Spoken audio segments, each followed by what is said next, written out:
you will take that podium over there, and then we proceed in that order. Welcome.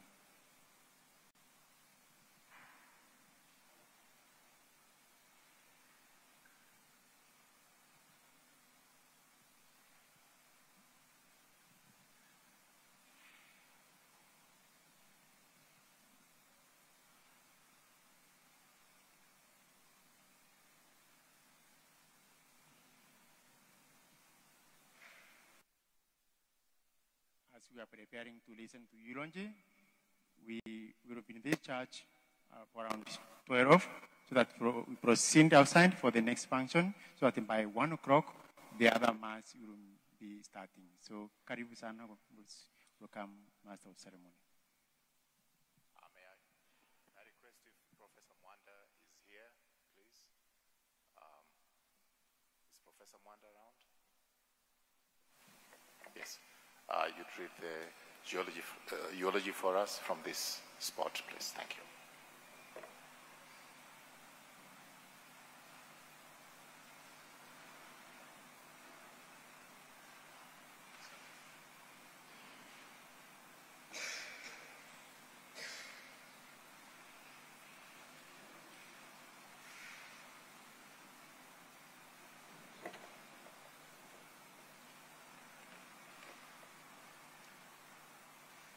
It is my honor to say something about Professor Albert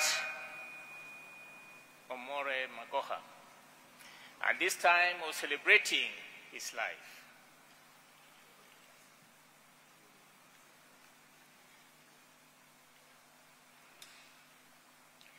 As friends,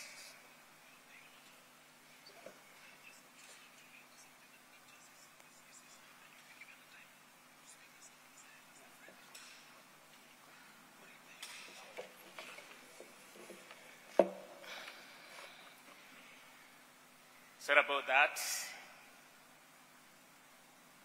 The brazen, gentle giant who loved family and his country.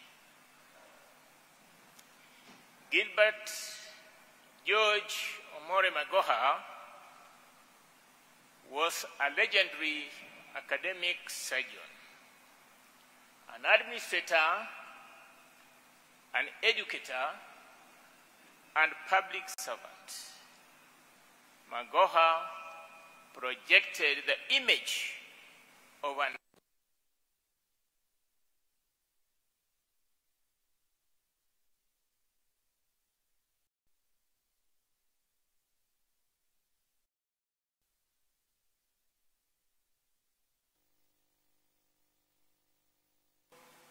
express his dislike for lethargy, mediocrity, tribalism, and corruption. A soft and emphatic soul inside and away from public glare, he was often compelled to portray himself as a firm man with a voracious appetite for success in order to get things done. He was a man of integrity who was always conscious of the propriety of his demeanor. Always dressed formally, he described himself as a worker and technocrat.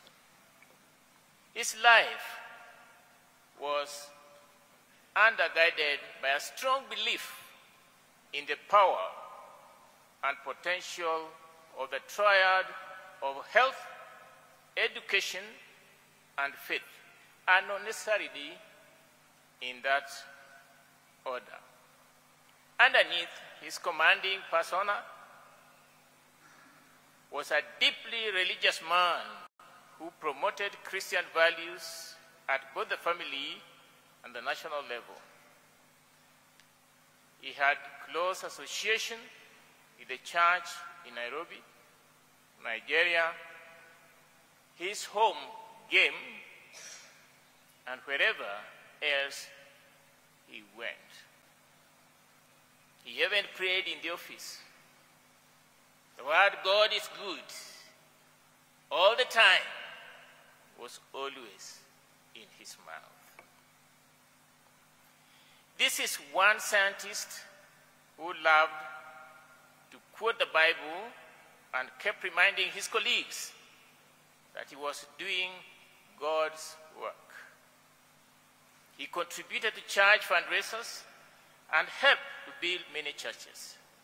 He also never shielded away from cracking jokes during his numerous public appearances, but was reluctant to laugh to his own jokes, which further fueled his no-nonsense demeanor.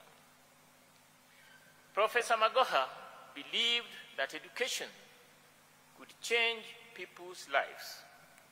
It is no surprise that his academic life towers over his medical practice, although the two were always intertwined.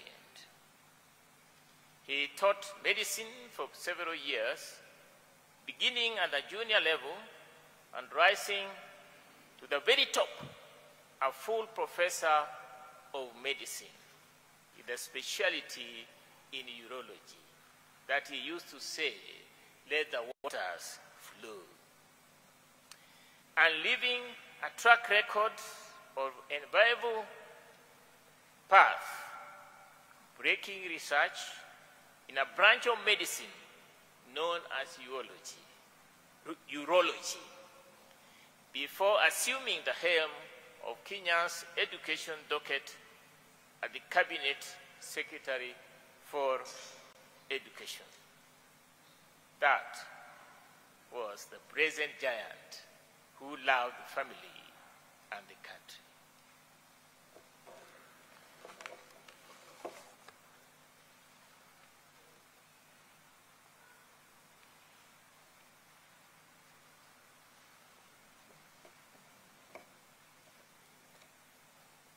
Your Grace, the Archbishop Philip Anyolo, Father Jackson, Father Wamugunda, and Father Agunga, who is a member of the Magoha family, and all the rest of the clergy who have presided over this Mass.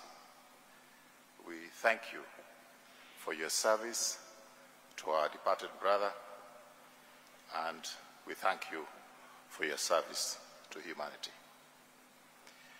We want to thank all those who have come here to mourn with the Magoha family and to wish as well. Thank you all for coming. Let me dispose of one minor detail. I served with Professor Magoha in the same cabinet, but my relationship with the Magoha family dates back some 83 years ago, when my mother became an orphan and his Mama Sarah, that is the mother of Magoha, who took in my mother and brought my mother up. I can see former peers barely looking at me strangely when I mention that, because any time I had issues at the Ministry of Education, I never went to Professor Magoha for any favors. I went to Belio. And I never told you that your boss was my cousin. Don't think that even Dr. Former head of public service, Dr. Kinyua, knew that. And I'm glad you didn't know, because maybe you would not have appointed him CS, because you would not have accepted a situation in which two cousins serve in the same cabinet.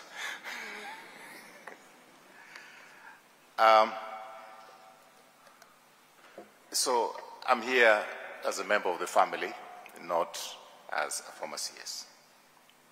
But I'd like to acknowledge the distinguished presence with us here today, members of the current government, CS Juguna Ndungu of Treasury, CS Ezekiel Machogu of the Ministry of Education, CS Eliud Owalo, and I also like to acknowledge the former CSs who are here, CS Amina Mohammed, CS Rachel Omamo, CS Betty Maina, CS Farida Karne, who will be giving a tribute on behalf of us, his former colleagues.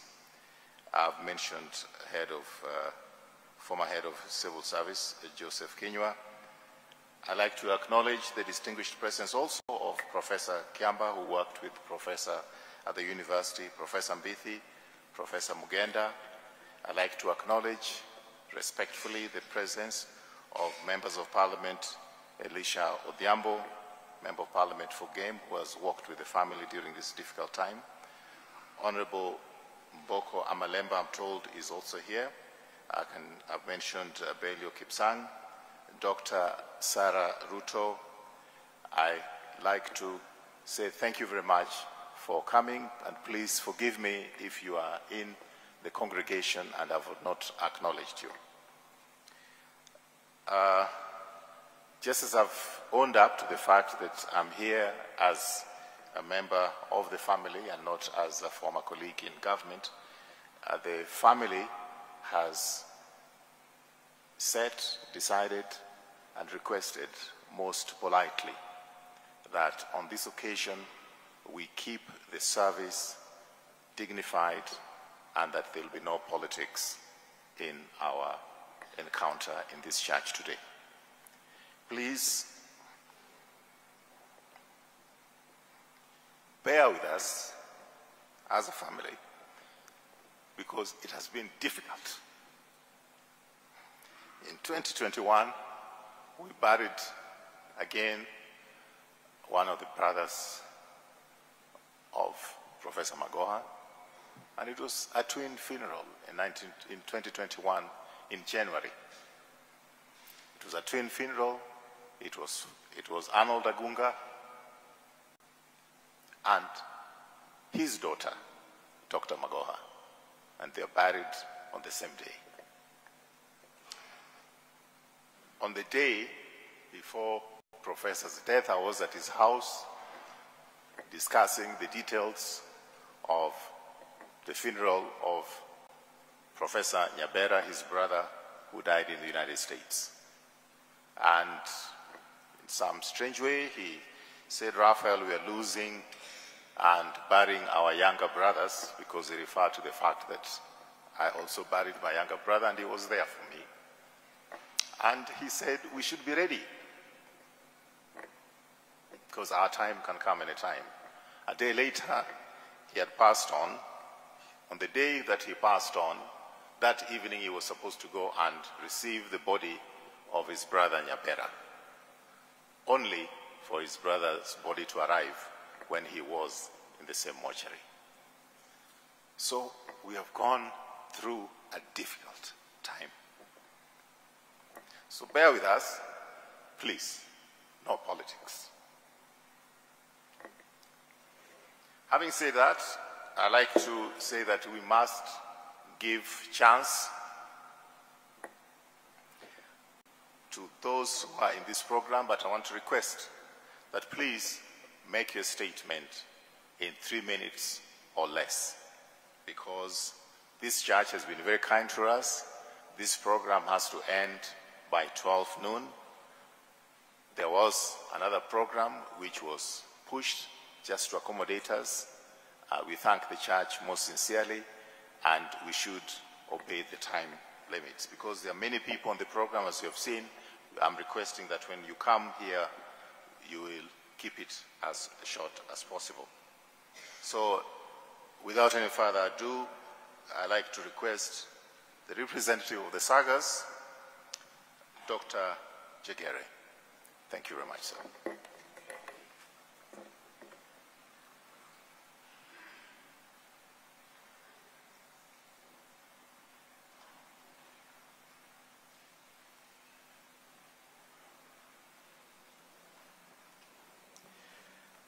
Thank you very much, the Master of Ceremony.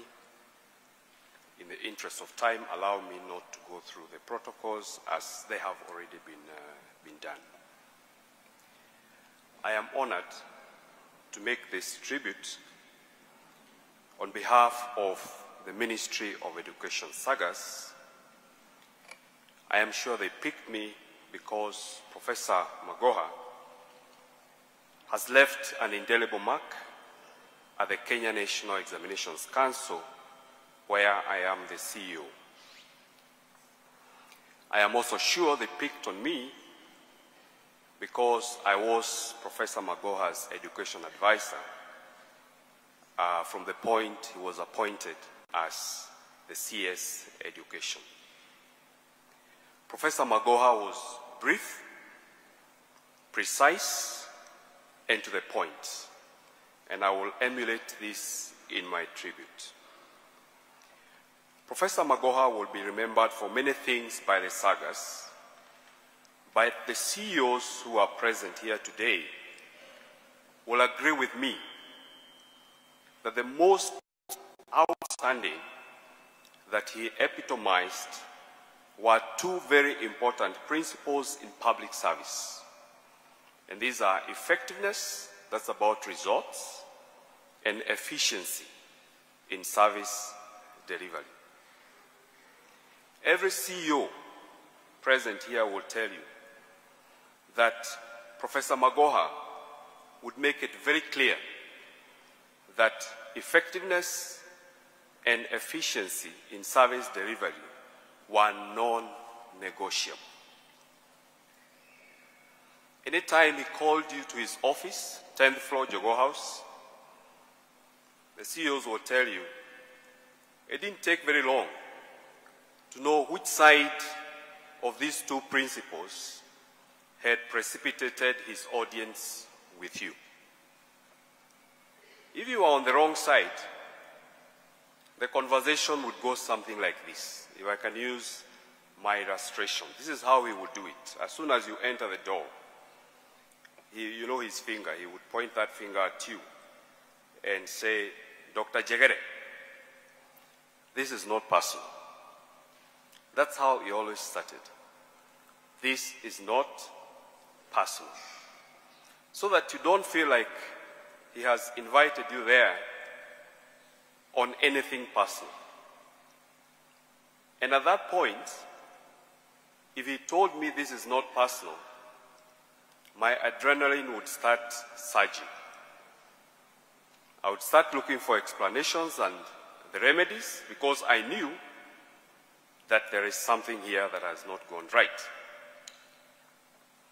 If the explanations were not making sense, the most common statement that he would use, and I'm sure some of the CEOs here went through the same, he would say, Dr. Jegere, for some reason he never learned how to pronounce my name correctly.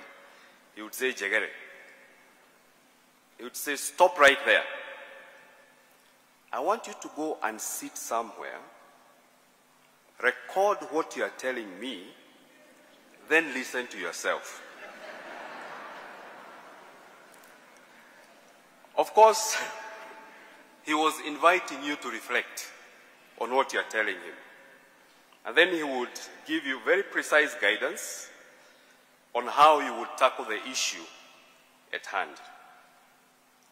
If you are on the right side of the principles of effectiveness and efficiency, Professor Magoha spoke very many of the Kenyan languages.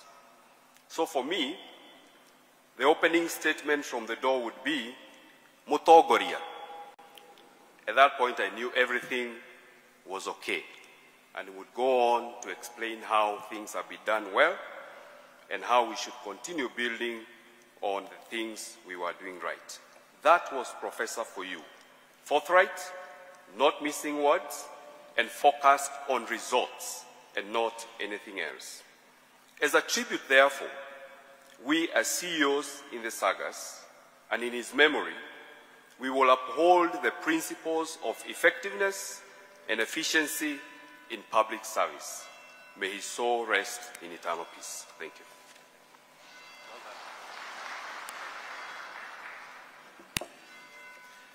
That's excellent. He kept it short, to the point, and I hope that he sets the pace for the rest of us.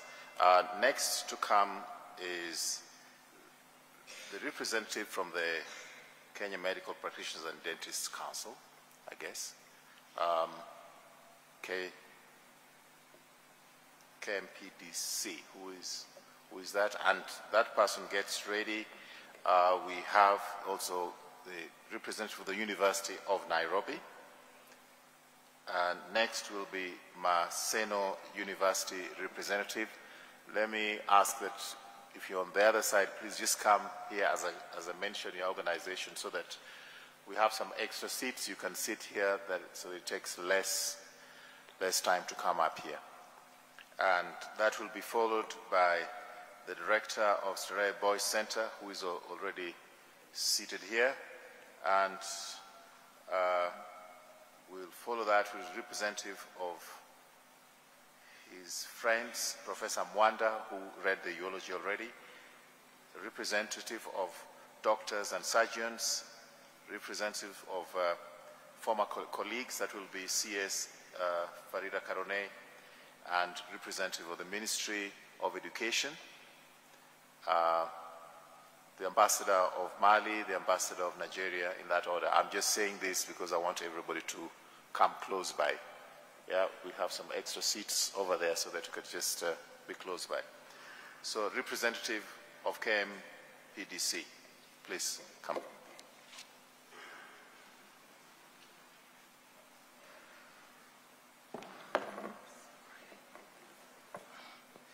Well, morning, everyone. Dr. David Kariuki, representing the Kenya Medical Practitioners and Dentists Council, that I had a direct interaction with Professor George Magoha for more than 30 years. He was firm but kind to us. Firm because he said, as a student, he wants the day he will require to be served by you, you will know what you are doing.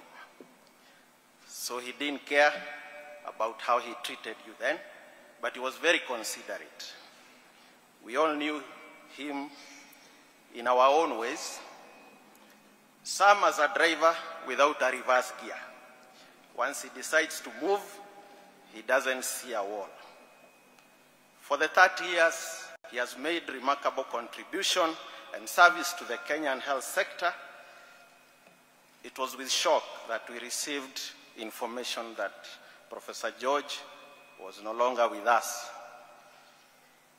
Very distinguished, he led our council through a period of incredible growth and strengthened our influence in medical regulation across our country, the East African community, and Africa. He was first registered at the council as a specialist medical practitioner, surgeon, in the year 1988, upon his return from studies in Nigeria and elsewhere. We then registered him as a subspecialist urologist in the year 2004. Beyond being a licensed specialist practitioner, an astute scholar, and a teacher of medicine, between 2000 and the year 2019, Professor contributed his own personal knowledge and administrative expertise for 10 years, one as a member of the council, which was called a board then, and a further 9 years as a chairman of the board. Professor won his first election,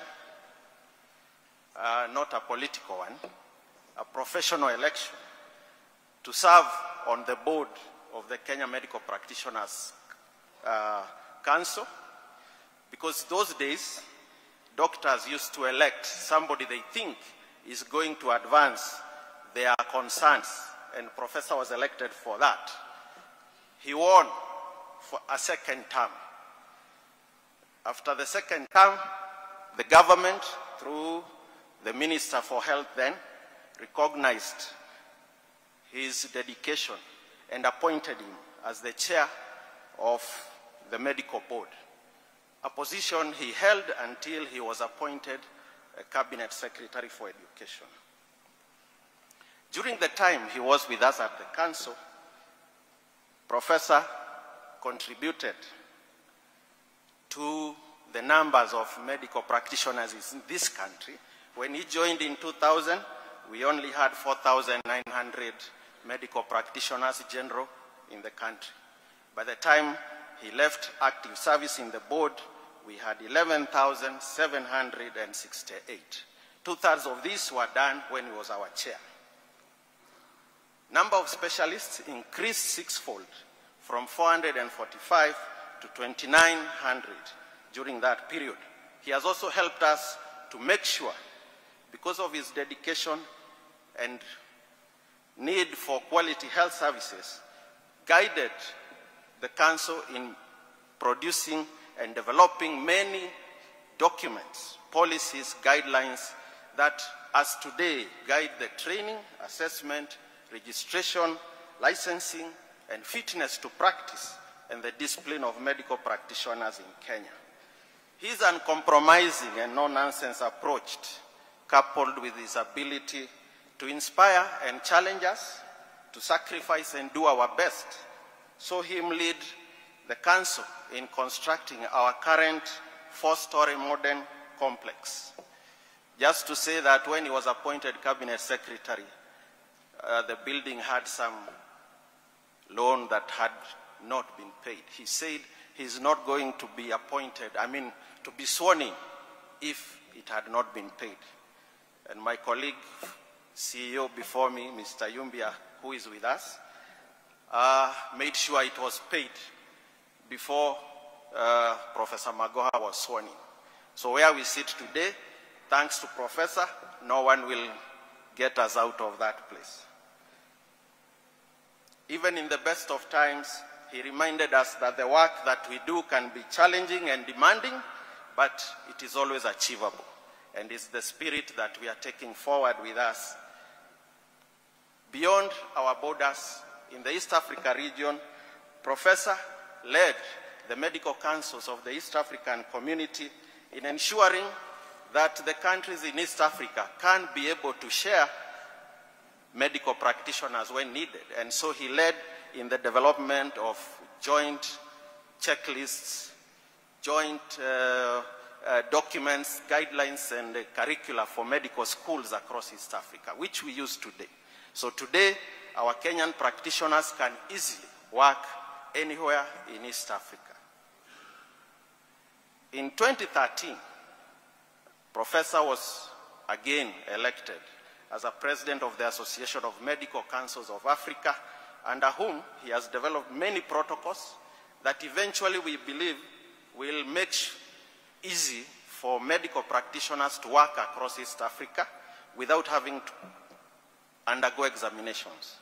Thanks to Professor Magoha, this may become possible. Globally, he also made sure that Kenya became a member of the International Association of Medical Regulatory Authorities in 2012 at a meeting held in Ottawa, Canada. We have domesticated some of the policies that Professor helped to develop at that level. Though our towering giant has fallen, we believe that in pursuing the progress of his achievements and our shared commitment for robust regulation, we will find determination to develop new and innovative ways to deliver health regulation that is fit to build on Professor Magoha's legacy and vision for better health care for Kenyans and Africans. We will be forever grateful for his leadership, dedication, and most of all, friendship. We also wish to convey our condolences to the family. Professor would never have been with us if Dr. Barbara and Michael did not share his life with us by allowing him time away to join us and build our council. So may the good Lord continue to give Dr. Barbara and family the strength to deal with this trying time. As I conclude, I also wish to pass condolences from across Africa, where he had many friends. The medical councils of Tanganyika were here yesterday, Uganda Medical Council, Rwanda Medical Council, Nigeria Medical Council, Gambia Medical Council, and the Association of Medical Councils of Africa, to name a few. Fare thee well, Professor Magoha. We pray your soul to rest in eternal peace. Thank you.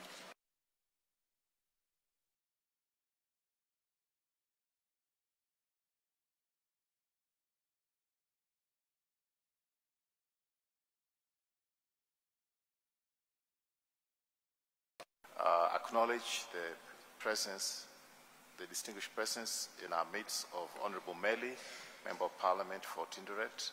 Thank you, sir, for sparing the moment to be with us here today. And Decorated Member of Parliament, Beatrice Ilachi. I've also noticed the presence of former PSS, Julia Sunkuli, Dr. Desai, and Dr. Yuan. Thank you very much. University of Nairobi. Professor Were will be speaking on behalf of the Council. Yeah? Okay.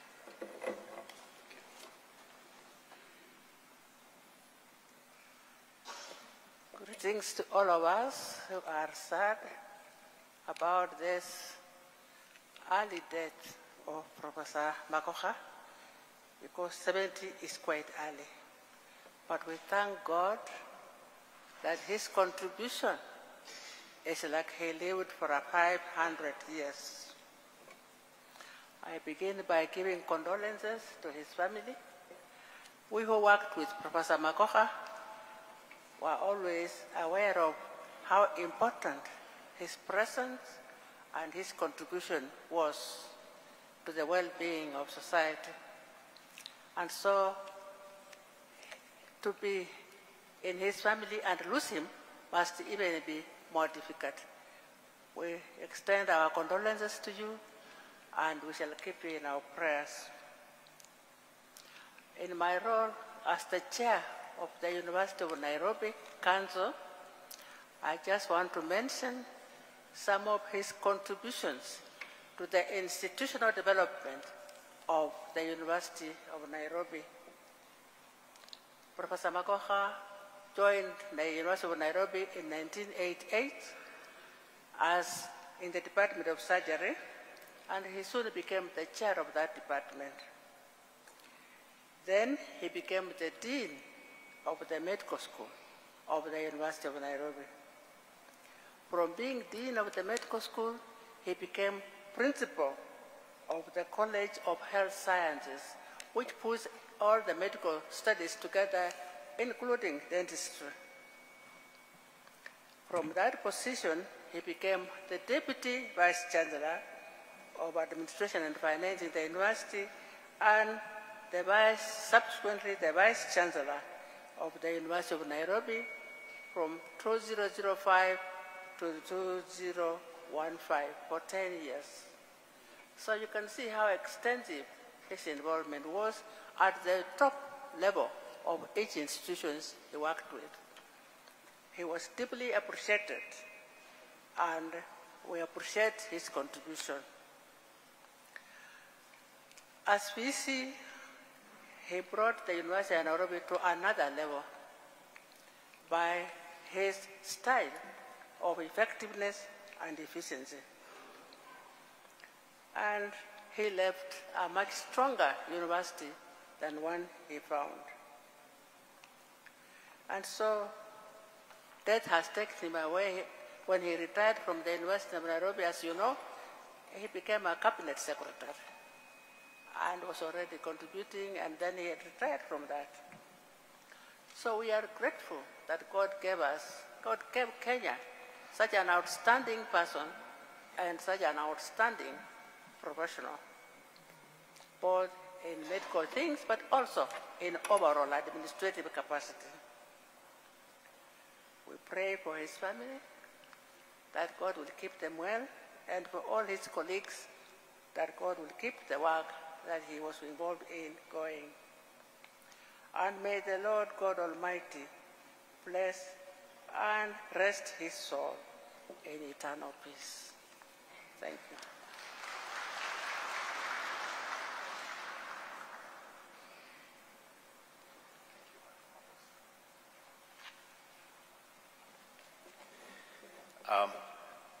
The current Vice Chancellor of the University of Nairobi, Professor Kiama, has a tribute to make. Thank you.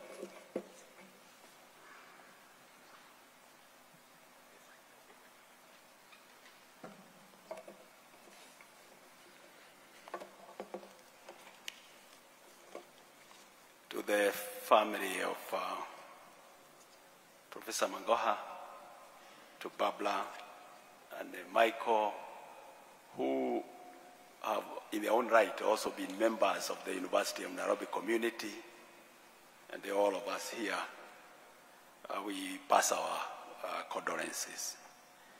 I just want to be quick. Magoha had this mantra: do it with passion or not at all. This quote from an English writer: Professor Magoha would approach any task that he set out to do. His work ethics was driven by one singular goal: to deliver nothing but the best. He served the University of Nairobi, as the Chair of Council has explained, up to the level of Vice Chancellor. Professor Magoha's contribution to the university was palpable, for he left clear footprints everywhere he passed. On behalf of the University of Nairobi, I want to appreciate the role that he played in raising the stature of the university to the level he left it. Like we do, we say every Vice Chancellor serves and passes the baton to the next one. He served the university for 10 years as Vice Chancellor. And I was privileged to serve with him in various committees. He would take his time to synthesize an idea and even consult over it as much as he would do. But once he was convinced about the direction to take, there was no stopping him. It is in this clarity of purpose that saw him accomplish many things for the university. He inducted me together with other scholars in the university leadership, and in particular, he appointed me to serve as chair of the Department of Fetal Anatomy and Physiology, in addition to the role I was playing as Associate Dean of the Faculty of Veterinary Medicine. He later appointed me to serve as the first director of Wangari Maathai Institute for Peace and Environmental Studies. The institute is closely associated with Professor Magoha, who spearheaded its establishment after a meeting with the late Professor Wangari Maathai, the Nobel Peace Prize winner 2004. Although Professor Maathai did not live to see the realization of this project, its firm foundation has propelled it to become a vibrant center of excellence in issues of environmental governance and peace. He appointed me to serve in many roles, but quickly, one of those he did was to chair a committee to give direction on some elections that had failed twice. When I presented the report to Senate, the Senate, in his characteristic style, there was quite a bit of argument because the report had brought out certain things, aspects. But in his characteristic style, he said, as somebody said, Professor Kiama, don't be intimidated. He said, there's no problem. I'm only preparing him to be the future Vice Chancellor. That brought some relaxation in Senate and allowed us to proceed and finish the report. And that anchored the direction the Senate took under that leadership, anchored the student leadership for many years. Ladies and gentlemen, we can say many things about Professor Magoha, but it all boils down to work, service, and sacrifice. Certainly, he has left the world a better place than he found it. Thank you, and God bless you.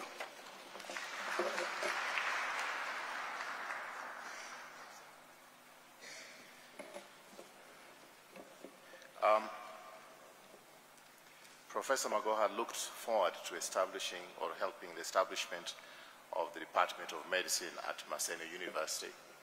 That became the bridge too far that he was not able to cross. I'd like to give just 1 minute to a representative from Maseno University to bring the message of condolence from the university, if that representative is here. If he's not here, I'd like to move to the next person in the agenda, and that is the director of Starehe Boys Center. The Starehe Boys Center was very dear to Professor Magoha. He was an alumni of the school, and may I take this opportunity to invite Dr. Josephat Mwaura. Thank you, sir.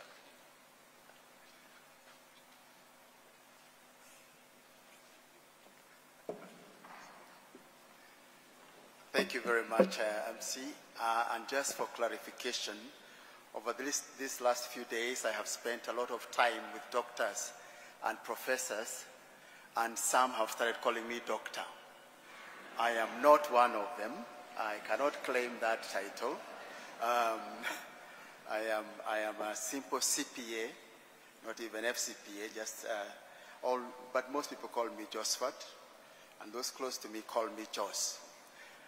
Distinguished ladies and gentlemen, Professor's relationship with Starehe started in 1967 when he joined Starehe Boys Center and left in 1970. And to keep this brief, I will share with you words that we receive when we go through Starehe and at the end of our time in Starehe, which we call the church, and that governs every old Starehean. And I have the permission of the MC to speak after me briefly on old Stareheans, the patron of the Old Starehean Society, which comprises all old boys of the center and ladies of Starehe Girls Center. The Honorable Peter Kenneth will speak after me. So these are the words that Professor went through when he left Starehe in 1970. I charge you never to forget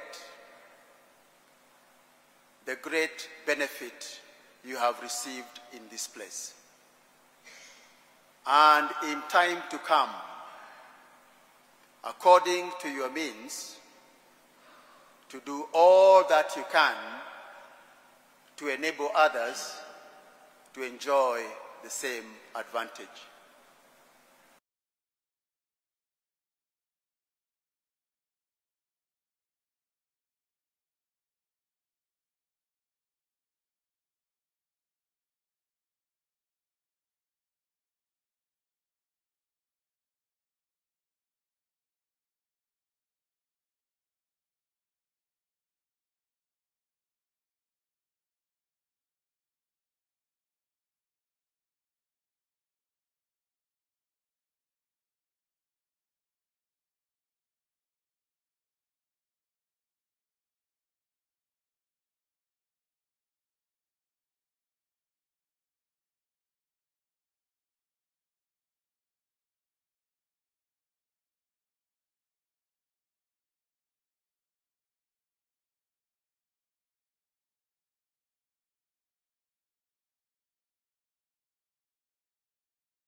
But we do not find that a basis has been laid for us to introduce Azimio la Umoja, One Kenya Alliance Party into these proceedings.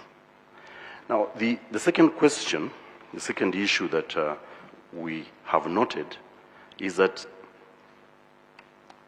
the appointment of this tribunal was publicized, and we've been aware of its existence.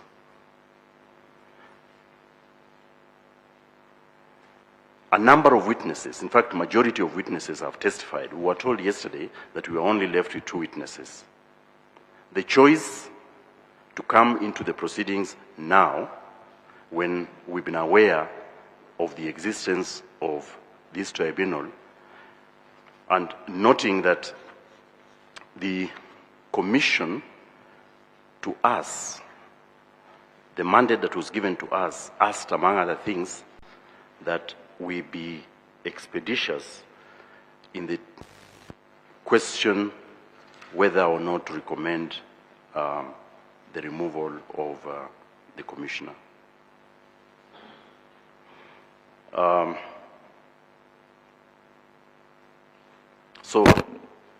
Mr. Omari, with respect, we say that we cannot sanction your party's participation into these proceedings. So I wish you well. Thank you. Chair, thank you very much. Probably in light of the directions issued by the chair, we shall be seeking for the proceedings with a view of challenging the decision of the tribunal on the grounds that we shall take instructions from our clients and see to it that fair administrative action is done and is also seen to be done.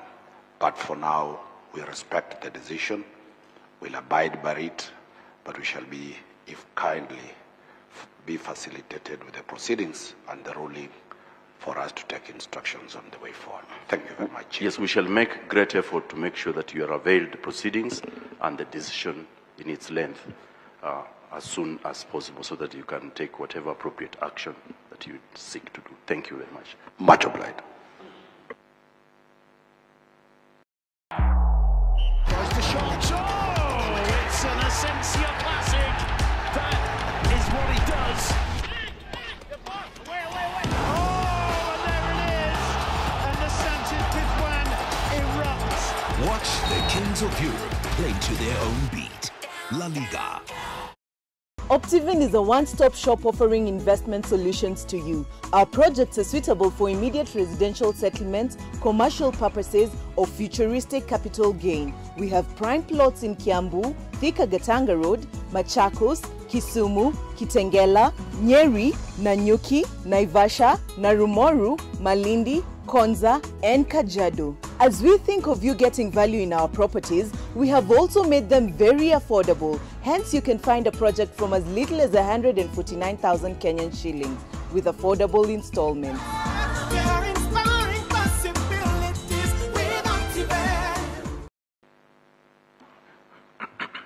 Many thanks, Chair and members. With your permission, we are willing to call Mr. Wafula Chebukati as our next witness. Chairman, before maybe Peter calls the next witness, I wanted to raise an issue on which arose from yesterday's evidence of the 2 commissioners, Bolu and Gulie. Mr. Chairman, if you look at the original petitions, the allegations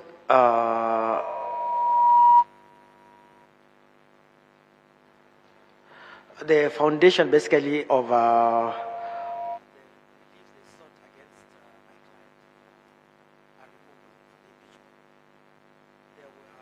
just talking generally about the press conference at Serena and maybe what happened at Bomas. And I've never had an issue with those grounds as they are. But the evidence of Gulie and Bolu yesterday, took a new tangent. If you look at the tenor of the evidence, they were saying that my client basically wanted to deny President William Ruto the presidency. And it creates a new ground. Before, there were no such grounds in the 4 petitions filed in the National Assembly. But the evidence and the line of cross-examination by Peter Munge yesterday introduced a new angle, which which forces me to raise the issue of maybe actual or apparent bias by the tribunal in view of what was raised yesterday. And I need to raise the issue of bias on how it is, and just for a few minutes. Mr. Chairman, one of the doctrines of any tribunal is the doctrine, of course, of Nemo Judex in Causa Sua. A tribunal must be impartial in its sitting. Article 51 also gives my client the right that she ought to appear before a tribunal that's impartial. But now, once this angle was introduced yesterday, it endangers the liberty of my client. And I want to raise at this early opportunity. The Gazette notice that the established tribunal, Mr. Chairman, appointed Caroline Kamende Daudi as the commissioner, as a tribunal member, and she's your vice. Emmanuel Gibet as the joint secretary, and my friend Peter Munge as the lead counsel. The way this tribunal is constituted, Mr. Chairman, is the commissioners and the joint secretary and the lead counsel is one and the same. It's not like a normal court where the prosecutor is independent body. But a tribunal in its setting is that the commissioner, the commissioners, the joint secretary, and the lead counsel is one and the same. They work together. And that's the danger now, where it lies. Mr. Chairman, Caroline Kamende Daudi is actually my good friend. And she can tell you that when she was running to be the vice president of LSK, I supported her and the president, Nelson Harvey, and they won. And they remain my good friends. But during the Supreme Court decision, Caroline Kamende Daudi acted for the president. And she was part of the legal team. And I know and I'm aware that my friend also, Linda Kiome, whom I'd never met before, but we've worked together before, ran for she was running to be the deputy governor for Meru in a UDA ticket. My friend Emmanuel Kibet, again, I never met Kibet before until this tribunal. But his business partner, Professor Githure Kindiki, is my friend. When Githure wanted to begin practice, legal practice, from being a professor in the university, he actually came to see me and we had a discussion, and I assisted him in setting up his law firm. So he's been my friend. But I'd never met Kibet. But I now know that Kibet is his legal partner. And Kibet is a joint secretary in this tribunal. And the Office of the President plays a very crucial role in this tribunal. It's the one that facilitated the setting up of this tribunal. And I know of my knowledge, that's the one that's still financing the tribunal. Lastly, my friend Peter Munge, whom I've known forever since I began practice, is a partner of my classmate, Honorable Muriu, who is the MP for Gatanga. I've done so much work with also Muriu as lawyers in different transactions. Muriu, other than being the UDA MP for Gatanga, is a legal secretary of UDA. And he was also part of the legal team for the president in the Supreme Court. Peter comes from that law firm. So my issue, Mr. Chairman, seeking your guidance, I'm not asking that they step down, but I'm inviting them to examine their conscience and whether they will give my client impartial hearing and justice, that they will not be biased. Some could be actual biased, like my friend Caroline Daudi, because she was part of the legal team. But from Linda, Peter, and Emmanuel, it could be apparent bias, because they were indirectly associated with UDA. But Ms. Daudi was directly associated with UDA. Mr. Chairman, Julius Caesar everyone knows Julius Caesar. Is one of the greatest rulers ever in history.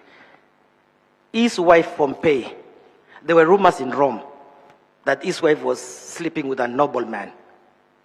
There was no evidence. But Julius Caesar divorced his wife because he said the emperor's wife must be above suspicion. So I'm asking Mr. Chairman that if there is suspicion by the public that Ms. Daudi, Linda, Peter, Emmanuel will be biased against my client, because there's evidence from yesterday is that Ms. Irene Masit wanted to stop President William Ruto from being president. There's a great danger, Mr. Chairman. I seek your guidance and directions. Listen to you. One, you are saying that even as you say the many things you're saying, first of all is evidence which shouldn't be coming from you. You can swear an affidavit because you're saying you have personal knowledge of these things.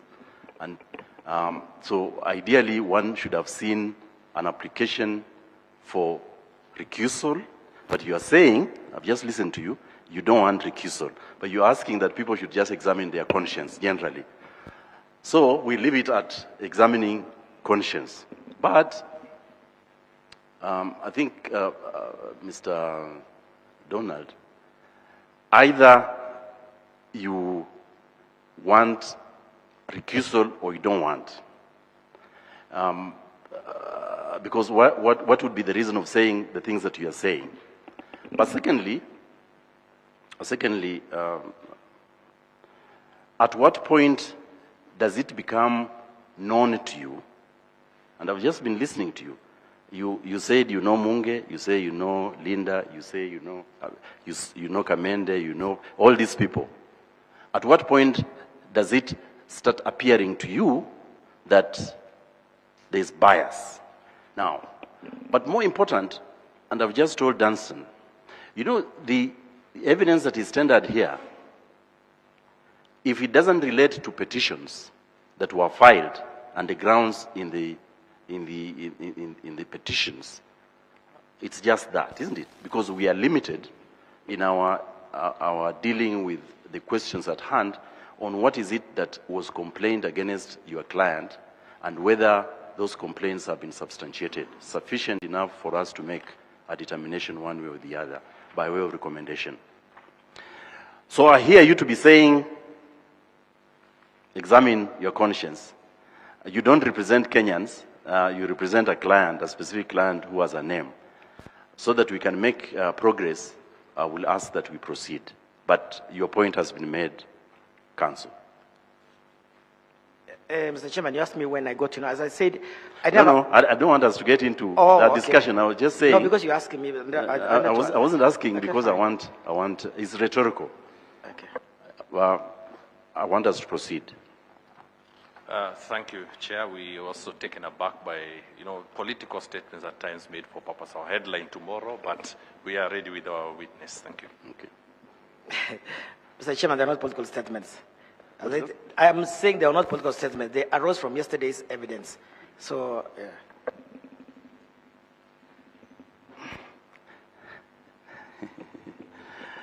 When you sat and reflected on that evidence, because the evidence was being tendered in your presence, you could simply have said, stop that evidence because it's not contained in the petitions, isn't it?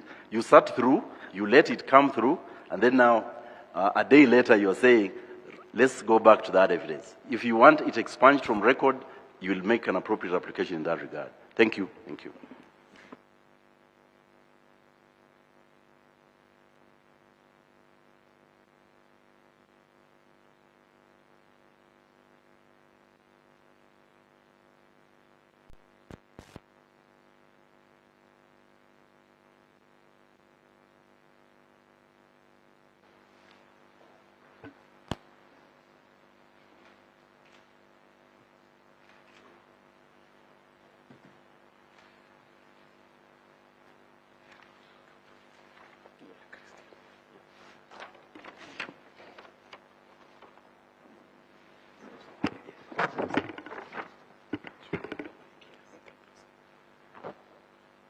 I swear by the Almighty God that the evidence I'll give before this tribunal shall be the truth, nothing but the truth. So help me God. Mr. Chair and members, Our last witness is Mr. Wafula Chebukati, the immediate former chair of IEBC. And for the record, there are 3 lawyers who are present, Mr. Eric Gumbo, Mahat Somane, and Moses Kipko. You can find in English dictionary.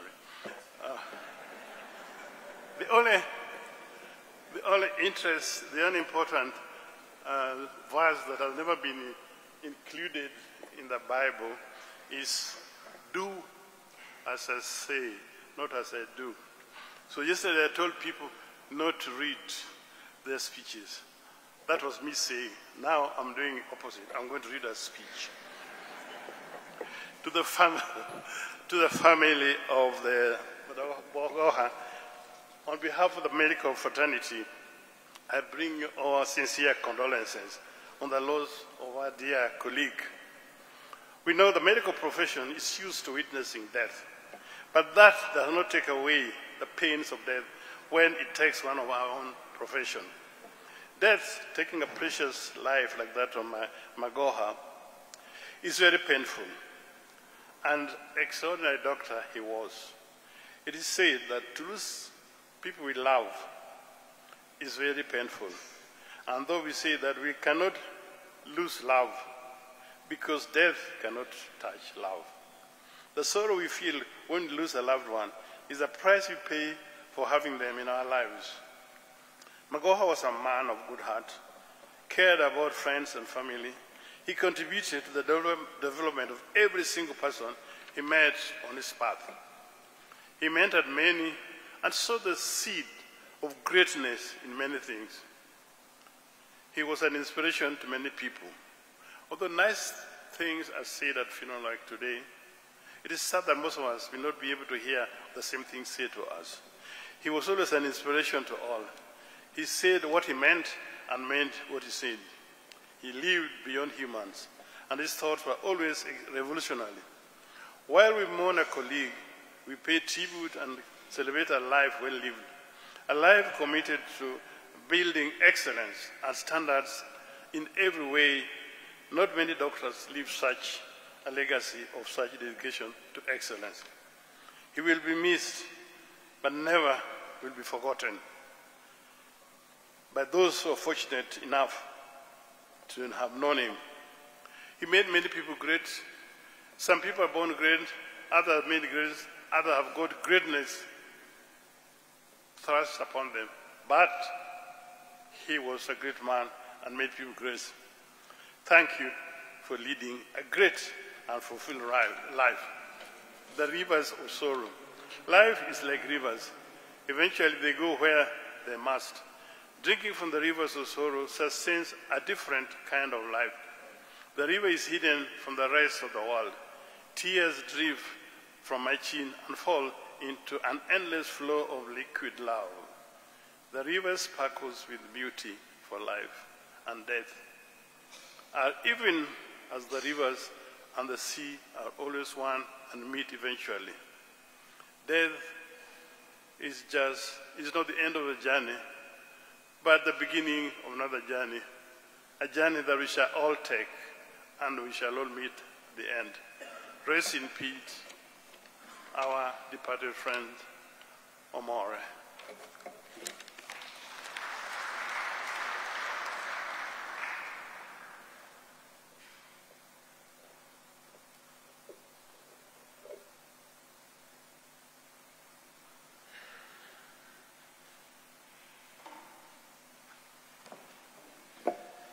Thank you, Daktari.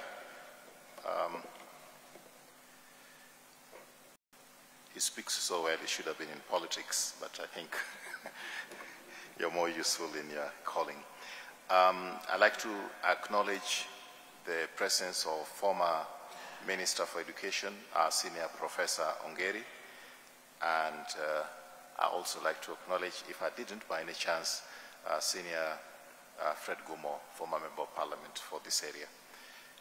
It's now my privilege to invite my former colleague, CS Farida Karone, to give a tribute on behalf of all the former colleagues of Professor Magoha. Thank you.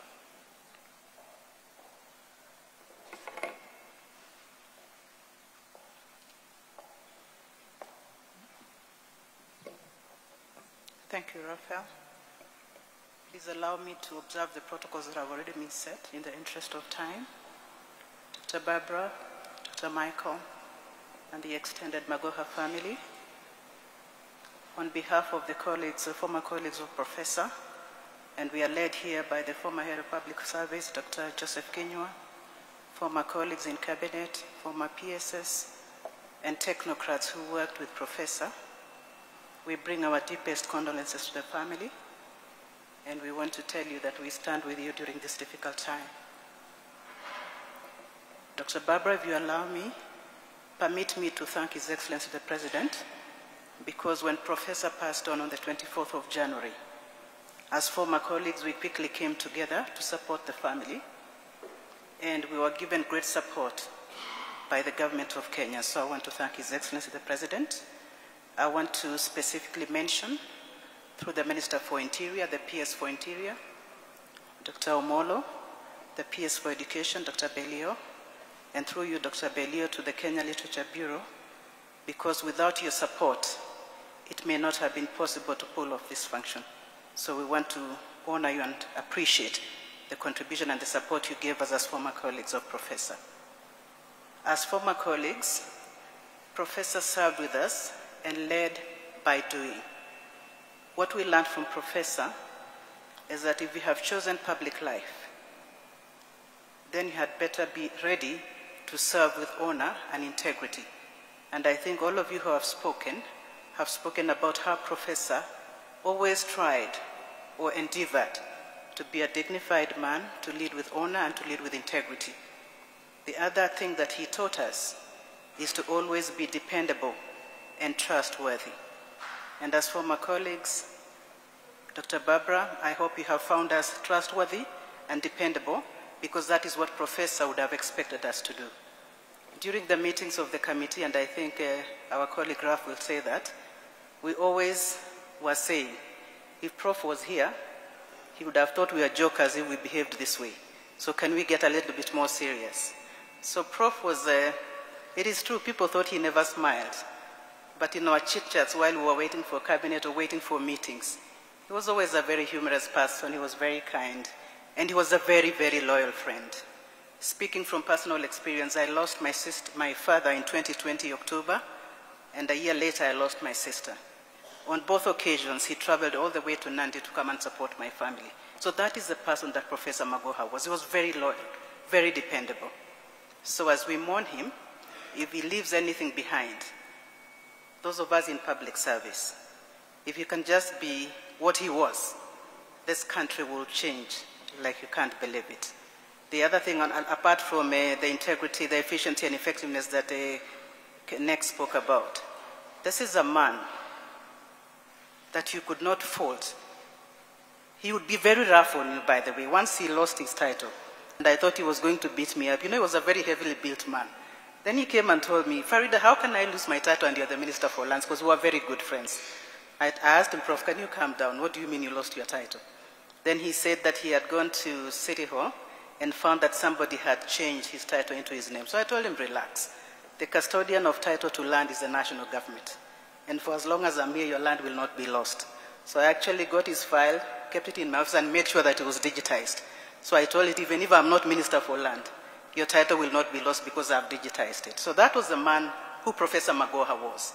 He would not have allowed you to be mediocre in the things that you did, or to take things lightly.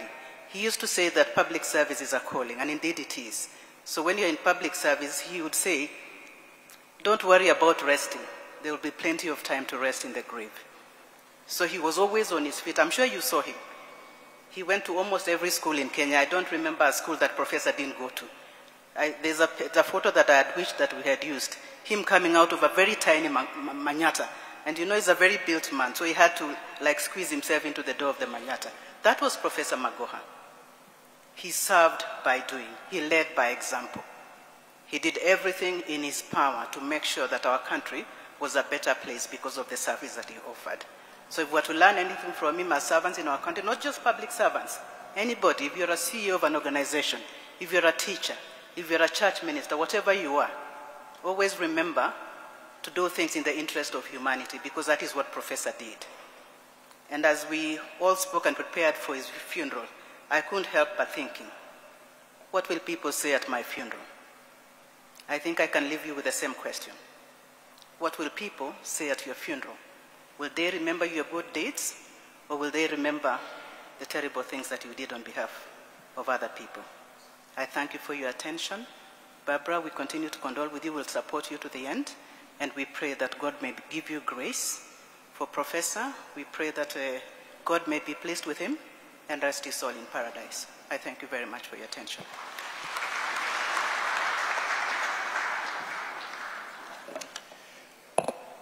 Thank you very much, my sister. There's the representative of the Embassy of Mali who has got a message, and I would like you to please come now so that then you can present your message. And I'd like to confirm if there's a representative from the Embassy of Nigeria. The Embassy of Nigeria. Is there a representation here? Thank you.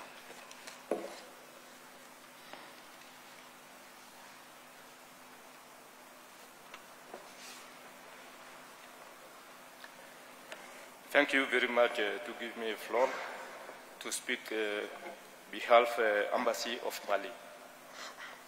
Now I am reading the letter that the Ambassador of Mali in Addis Ababa sent to Dr. Barbara, Honorary Consul of Mali in Kenya. Dr. Barbara Magoha, it is with deep sadness that I learn of the death of your husband, Professor George Albert Magoha. I bow to the memory of the Professor Magoha, who will live in irrepressible void within your family. In this moment of emotion and contemplation, I would like, on behalf of His Excellencies Abdoulaye Diop, Minister of Foreign Affairs and International Cooperation of Mali, of the entire staff of the embassy, and on my own behalf, to send you and your family my most heartfelt condolences. May the Lord, the Almighty, in His infinite goodness, have mercy on his soul and welcome him into his paradise. Amen. I remember to you my feelings of deep compassion and sympathy. Please accept Dr. Barbara Magoha, the expression of my distinguished consideration. Thank you for your attention.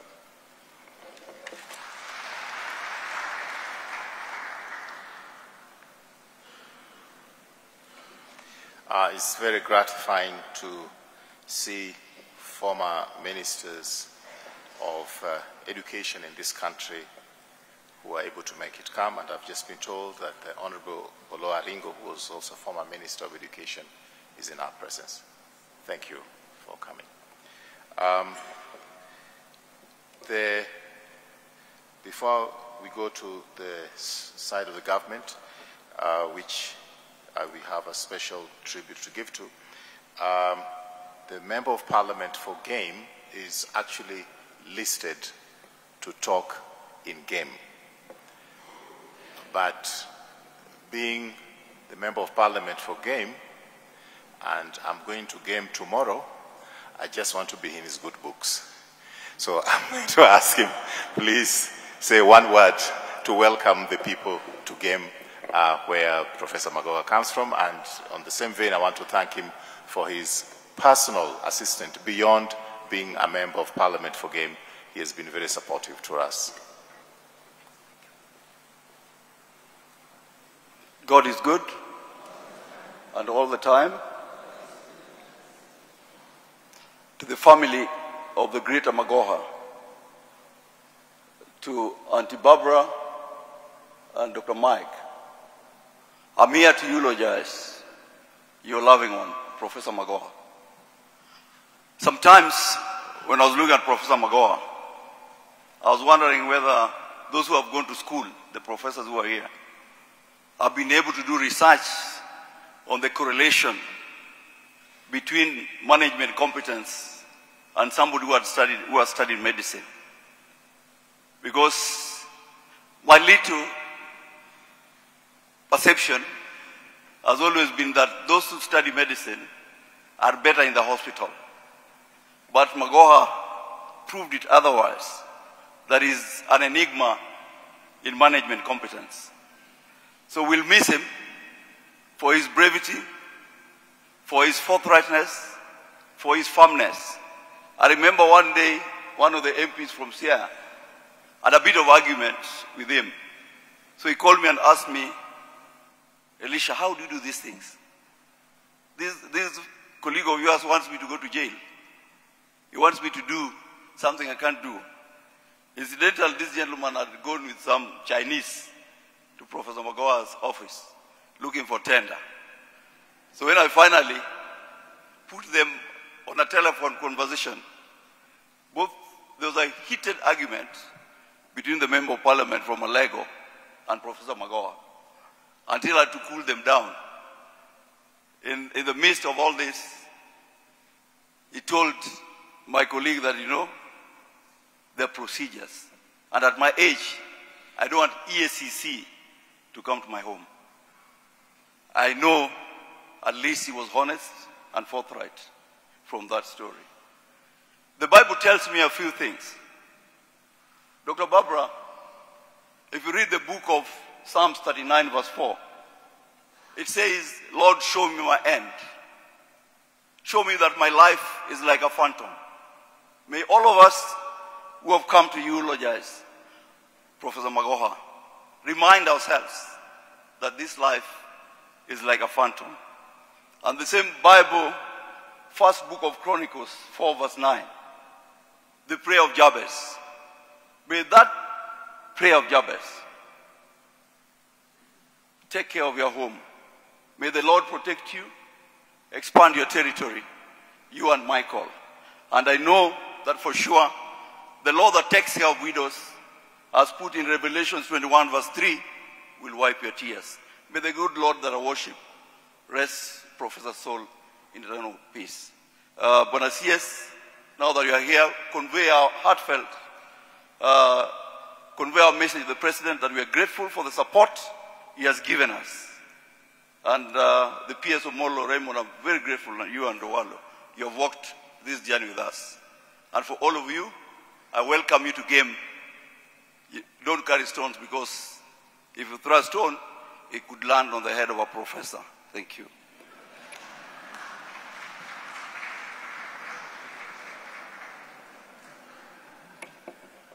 Well, you should have added that you don't need to carry a stone because we have enough over there.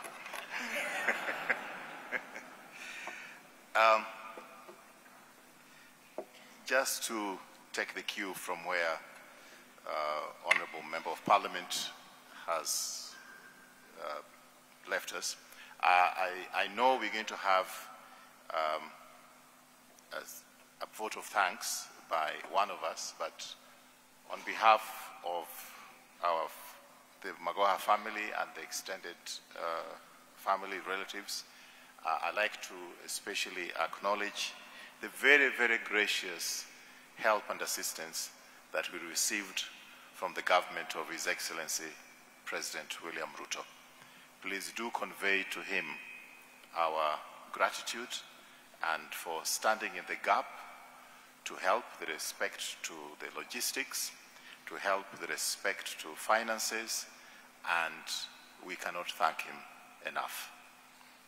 I like to especially note the very gracious calls that we received, the visits that we received from the Deputy President, the visits that we received from CS Owalo, and so many others in this current administration. I also like to personally thank Mr. Raymond Omolo for coordinating all the logistics in Yala game we have monitored, and we are grateful to the provincial administration that come under you that have done their bit. By the same token, I like to be able to acknowledge very, very generous support that was extended to us by the fourth president, President Uhuru Kenyatta. He took a personal interest. He actually did come to the residence of the Magohas, and he made substantial financial contributions towards this funeral. I also like to acknowledge the fact that our former cabinet colleagues and present members of the cabinet made financial contributions towards this funeral, and we really don't take it for granted. We thank you, thank you, thank you most sincerely, sirs. Now it's my duty. I don't know if the Embassy of Nigeria is represented as was anticipated. I've not heard from them, so we can proceed.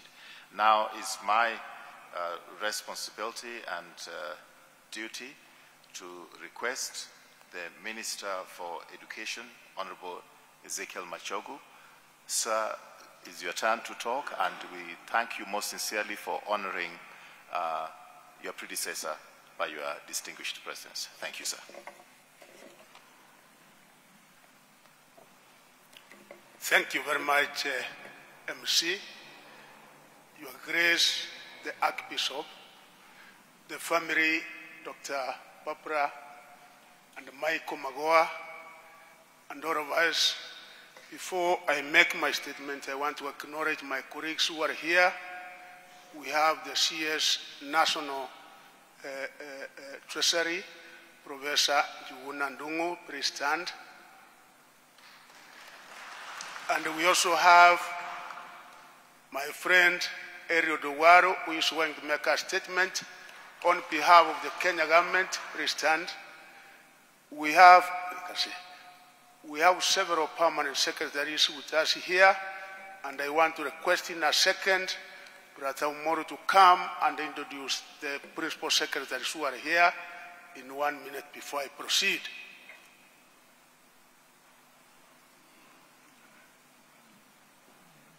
Thank you, Waziri, and thank you, MC Honorable Tuju.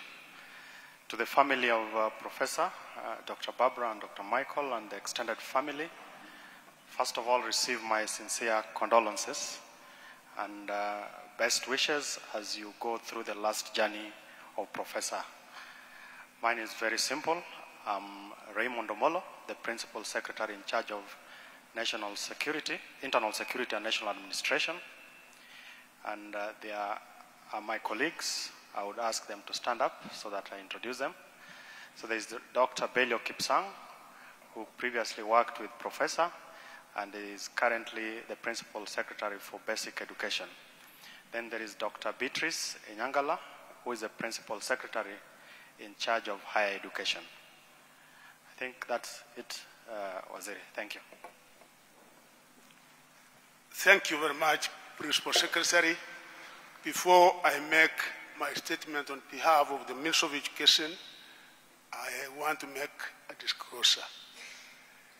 The disclosure I want to make is that 3.5 years ago, Professor Magoha, when he was appointed the Cabinet Secretary Education, he picked a young man who was then teaching, who was a lecturer in the University of Nairobi, the Faculty of Law. That young man happened to be Paul Machogu, my very own son. Professor Magoha has worked with that young man for the 3.5 years. Each and every place that he went to, he was with that Machogu Jr. And of course, as a father, I had imparted the necessary Christian values to that young man, but I'm happy to inform you that the work ethics that Magoha taught that young and many others are such that as a family we really appreciate. Because of that young man, we became good family friends. And actually, in 2020, when he was CS Education, he came all the way to Kisii, and from there on, we remained as very good friends. Even in August, as he was writing his handing over notes, not knowing that the one who would be able to take over from him was the father of that young man, the one who did the handing over notes was Paul Machogu. So when again, on the 27th of October, as I was taking over from him, Magoha, I confirmed that indeed Mzee was a true Christian because he had a rosary, one that he used to carry everywhere that he went, and also another one that he kept in the office. Told me the challenges in the means of education you can only overcome once Jesus, the blood of Jesus, surrounds this office, and once the Father in heaven will be able to hold you by the hand. And ever since that time, he has been my advisor, and indeed, he has been my very true friend. Each and everything that we have been able to do in the ministry, I've been very closely consulting with him. The other disclosure I want to make, he did make a request, the family knows about her sister, said, yes, I've served the government, please let the government do a PCD during his last days, and Moro is here, His Excellency the President of the Republic of Kenya, Dr. William Samoei Ruto, was able to direct to that request, and the sister with the Public Service Commission, we have been able to do as directed by His Excellency the President, and I'm happy to say that the request was accepted by His Excellency the President, and we have done so accordingly. So now, the sad news of the demise of Professor George Albert Omori Magoha, the scholar who gave an astounding service to the education sector in Kenya, was received with shock and sorrow at the Ministry of Education, where he served as the Cabinet Secretary. On behalf of the Ministry of Education, I wish to express my heartfelt condolences to the family, friends, colleagues, and all stakeholders in the education sector for this terrible loss which befell our nation on January 24th, 2023. Professor Magoha's experience and work ethic endeared him to many in the ministry, especially his unfiable qualities of hard work, integrity, and boldness. Professor Magoha always reminded many of us a lesson that he learned from his mother, that he needed to be self-reliant, including being able to perform the so-called manual course by himself. During his service at the Ministry of Education, many of those he interacted with were embraced and touched by service to the neediest and vulnerable children and households. He never shied away from visiting the inside of informal settlements in all parts of the country to find children who had failed to report to Form 1. He could then personally escort them to their schools before finding sponsors for their education. Professor Magoha was a visionary and a transformative leader who was always determined to move the country's education sector forward. Indeed, the education sector is the poorer without him. We must seek to continue to emulate his work ethic and re-engineer the education sector to achieve more and keep the trajectory he envisioned.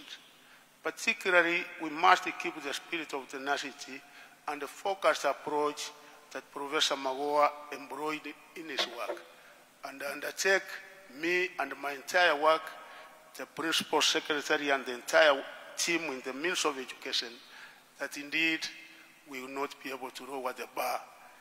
That I promise the Kenyans.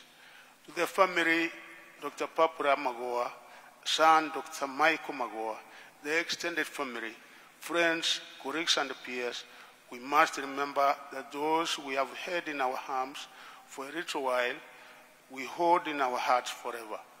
Take comfort in the fact that there are many of us who are with you through this difficult time, and that the sorrow you feel in your heart will be lightened by the love that surrounds you.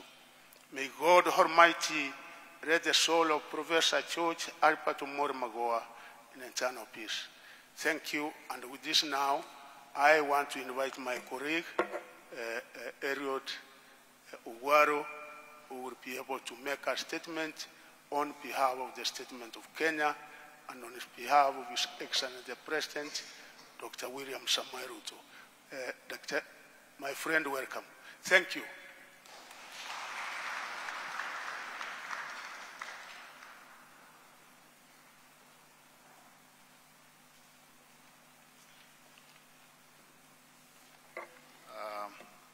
The Magoha family and the church, good afternoon.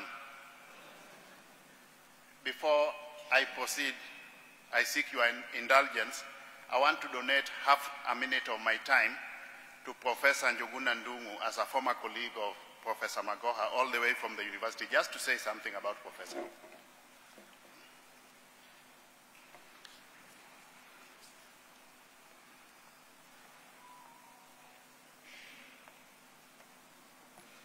Thank you very much, CS Owaro. God is good, and all the time.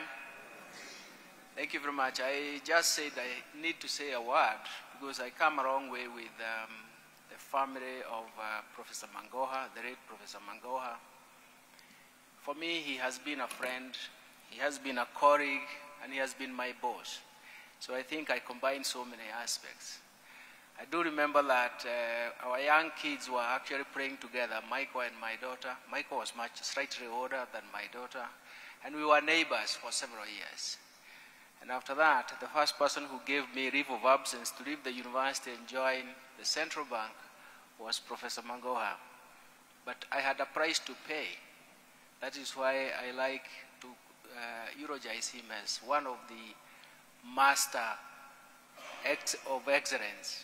He always reminded me to bring my publications to him because I was on leave of absence. My publications had to reflect that, and they had to be in the university website. So when I was in the central bank, he would call me that he's coming for my publications, but I would tell him that you are still my boss. I have to come and bring my publications. The beauty about it is that he remembered even the journal articles and where I published and even the conclusions I made. That has remained. And even when he became the CS for education, I always called upon him to how do we restructure our education system. For me, being a member of the university, I know the pains he went through. But I'm very happy that I've come to eulogize a friend, a colleague, and my boss. Thank you very much. Condolences to the family. Thank you, Prof. My duty today, Church, is to read a condolence message from His Excellency the President. But before I do that, let me once more pass my very, very sincere condolences to the Magoha family. I've known this family for close to 30 years because I happen to have gone to high school, my A-levels at St. Mary's Yala. And that is in close proximity to that of the Magoha family. So I've known the family for quite a while. Many adjectives have been used to describe Professor, but I just want to espouse a few outstanding issues about him. He breathed in discipline. He was also very, very strict. He had no time for mediocrity. I vividly remember sometime way back in the year 2003 when I was doing my postgraduate studies at the University of Nairobi, and he was then the Deputy Vice Chancellor in charge of administration. Then I met him at the car park next to the fountain. He was seated on a piece of stone. So I asked him, Professor, what are you doing here? Then he told me, you know, this car park, we are doing it. We have engage the services of a contractor to lay cable. But one thing I've learned in the public sector is that you don't delegate and assume that it will be done. So instead of getting feedback from my subordinates, I've decided to supervise this contractor every day until he finishes the work. That was Professor Magoha for you. He believed in results and he carried that to other facets of his life. He touched many facets of the Kenyan fraternity, the academia, the health sector, and of course, I empathize with the many children in this country whom Professor touched their lives during his stint as the CS for Education. Allow me now, ladies and gentlemen, to read the speech, the condolence message from His Excellency the President. Condolence message from His Excellency Dr. William Ruto, President of the Republic of Kenya and Commander-in-Chief of the Kenya Defense Forces, to the family and friends of the late Professor George Magoha. We mourn the passing of a good man, a loyal servant of the Republic of Kenya, a highly accomplished scholar and a great teacher who gave sound leadership everywhere he worked. Professor George Magoha, with whom I had opportunity to work with, was a distinguished public servant, illustrious administrator, and one of Kenya's exceptional surgeons. He had extensive knowledge and expertise in the health sector and brilliantly deployed them in bettering the lives of other people. Professor Magoha was uncompromising, an academic giant of immense influence, an author, an astute thinker, and a mentor to many. Undoubtedly, our country has lost a hero and a gentleman. Yet despite these enormous accomplishments, Professor Magoha lived a humble life, and this should be a lesson to all of us. His service to the nation will forever guide, shape, and influence many generations. We thank the Almighty God for the magnificent legacy of an exemplary professional and celebrate his tremendous achievements in medicine, in the academia, and in government. Our love, thoughts, and prayers to the family, the academia, the health fraternity, and friends. May the Almighty Lord rest Professor George Magoha's soul in eternal peace. William Samoe Ruto, PhD, CGH, dated this day in Nairobi. Thank you.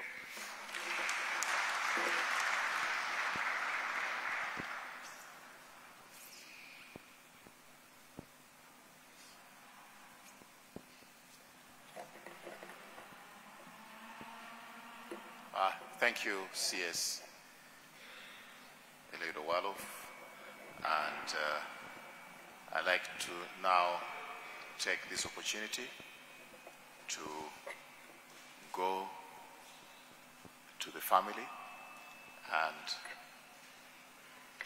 only two members of the family will be talking today because senior brother John Obade was not able to travel to Nairobi, but he will be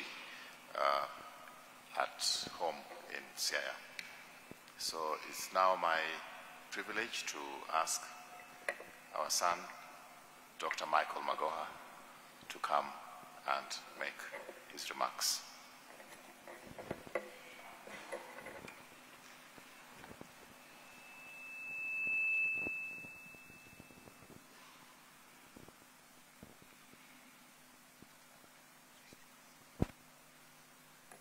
Afternoon, everybody. Hi. Yeah, I know it's a surprise for all of us, some more than others, but don't look so somber. He would want us to celebrate, and you know, he always likes to be early for everything, so we didn't know it included his death, but you know, we keep moving.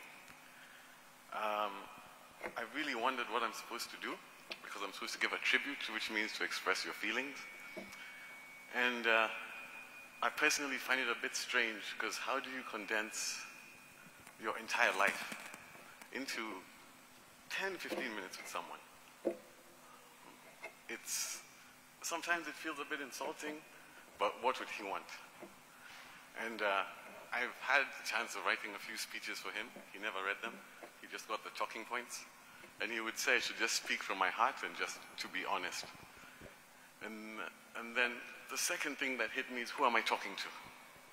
There are people way above my pay grade. I will never understand what you do. There's my family over there. Hi, guys. All three of them took up a moja. They are friends and family. And then I realized one simple thing. There's one job where I'm the only person who's actually qualified to talk about. And I didn't have to work for this job, and that's being his son. And in keeping with his memory, because we all have to celebrate.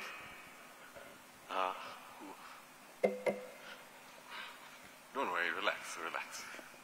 I'll explain what it meant to be his son. A couple of things people don't realize. All through my life, if I ever needed my dad, don't worry, don't worry, don't worry. I'm okay. He would want me to do this alone.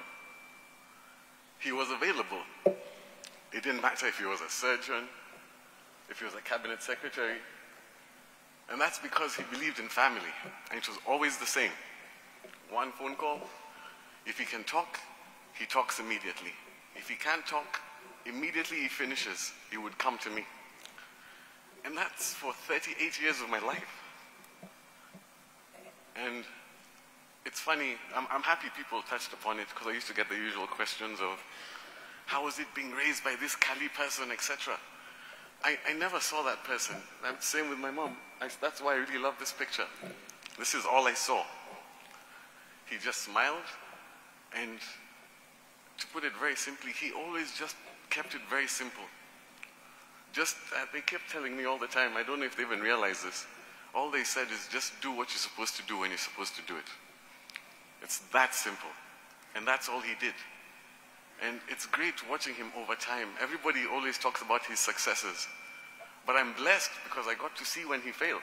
And I realized everybody forgets when he failed. Because I saw how he reacted. And what hits me more, if I feel like that, the person who knows a lot more is my mom. Because as I have a child now, by the time it reaches your child, it's really stressing you. Do you know what I mean? It's stressing you. And I'm grateful for that. So I won't take too much time. The person who needs to take the most time is the person who spent the most time with him. But I'll just say 3 things that I hope everybody can take away. Number 1, family is the most important thing. You never know when you have time. He knew it. He gave me time. And he always did what he was supposed to do. A CS who still gave lectures at the university, because yes, my name is there. There was never pomp or ceremony. The funny thing is he never looked for any of the offices. All he ever did was what he was supposed to do.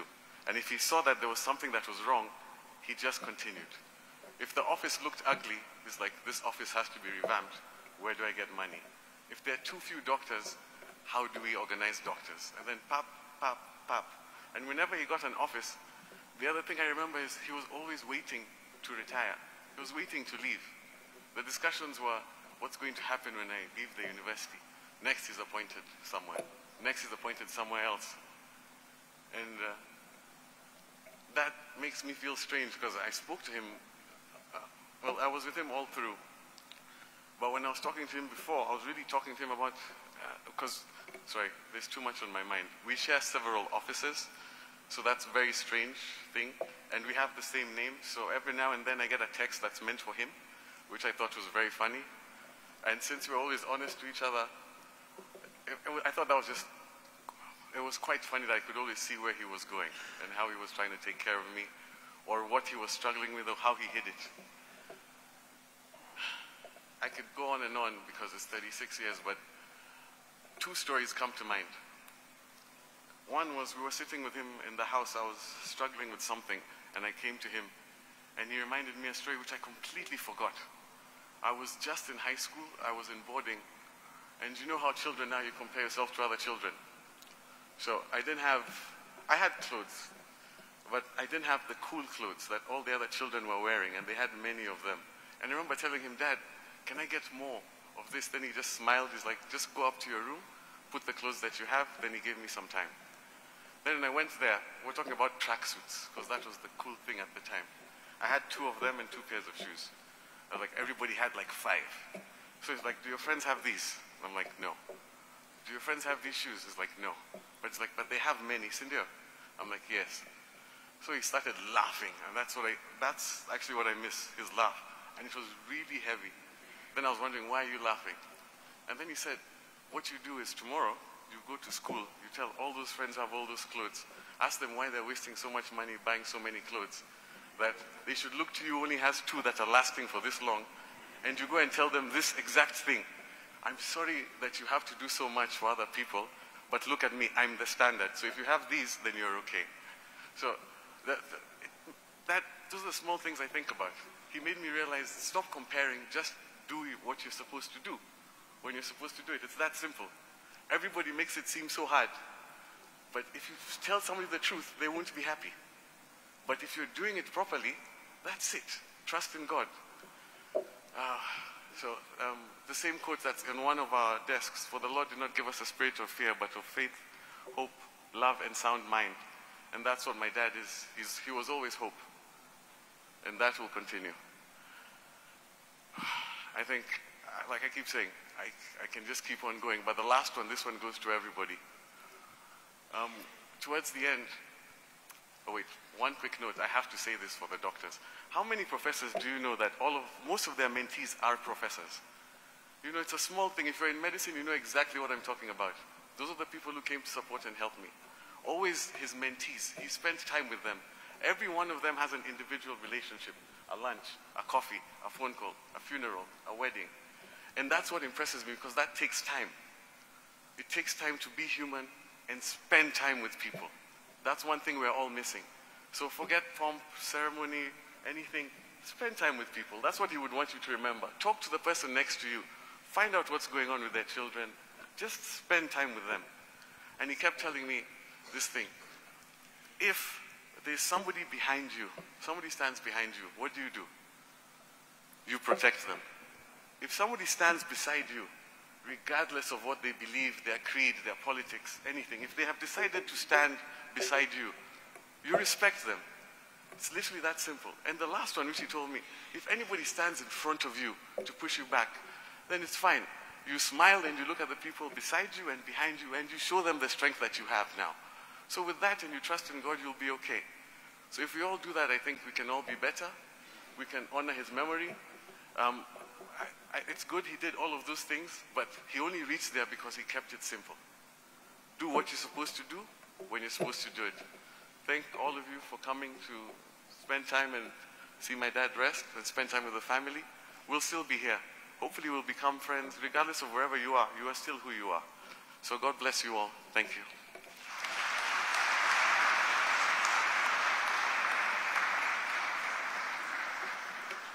Well spoken, Michael. We're coming to the end now, and Dr. Odudu Barbara Magoha, may I request that you make your way up here for your final tribute.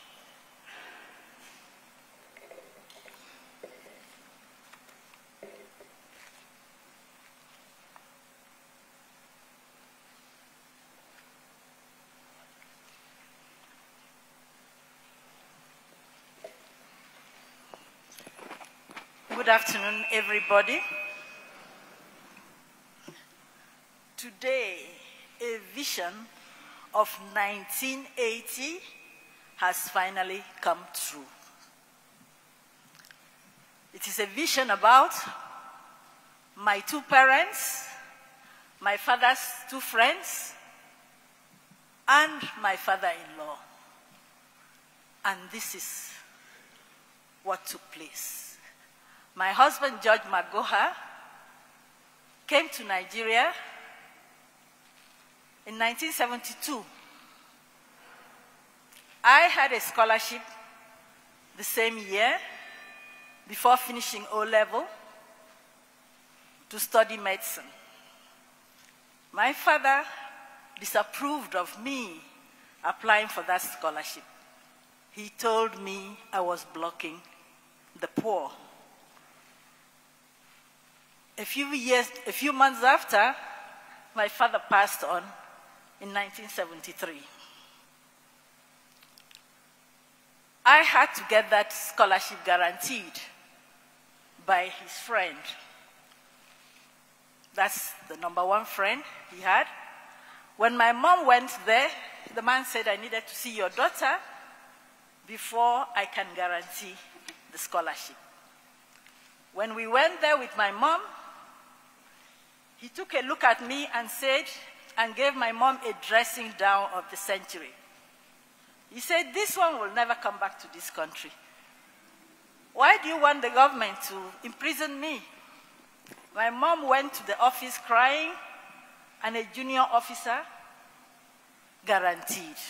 And he said, by the time she finishes, I would have retired or been dead, so they can't get me to repay this money. I never knew why I never traveled out of the country, because it was a full scholarship up to this day. Everybody knows that my husband was supposed to go to Zambia to do medicine. But at the last minute, he came to Lagos. We met, and after 1 month, as I said, he started telling people we are getting married. We settled that. Then I went to my mom. I said, this is the man I want to marry. And my mom said, you give me some time. I'll talk to you. What happened was that my mom went and stayed fasting and praying for 3 days, and she said she was never going to leave the church until she had an answer. On the third night, my mom had a vision in 1980 that George Albert Omore Magoha was destined to be a great man, and that he needed me, and she had to allow me to get married to him.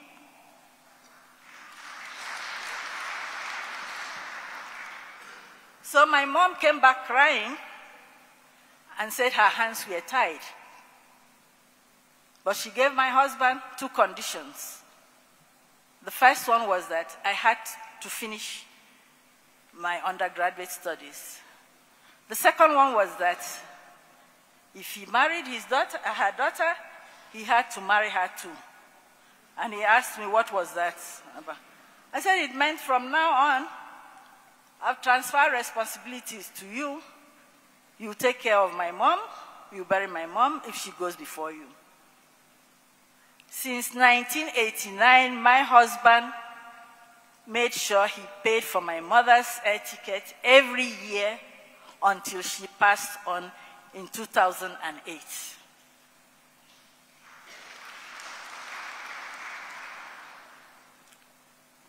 My mom became a spiritual godmother to my husband. And that is why when my mom passed on, my husband thought his life was over. When the promotion started, each time my mom came, we said, not yet, still more coming, every year. Until she passed on, she kept on telling him, still more coming, still more coming. And everything she said came to pass. With all that has happened, I believe my mom's vision has finally come true 43 years after. The second friend of my father was a urologist. he made sure my husband was a urologist. Professor Nkbosong from the University of Ibadan. Will you call that destiny? Will you call the way we met? And the fact that my father-in-law, my late father-in-law, moved us from the ancestral home to Umiru. Things just don't happen. He settled us.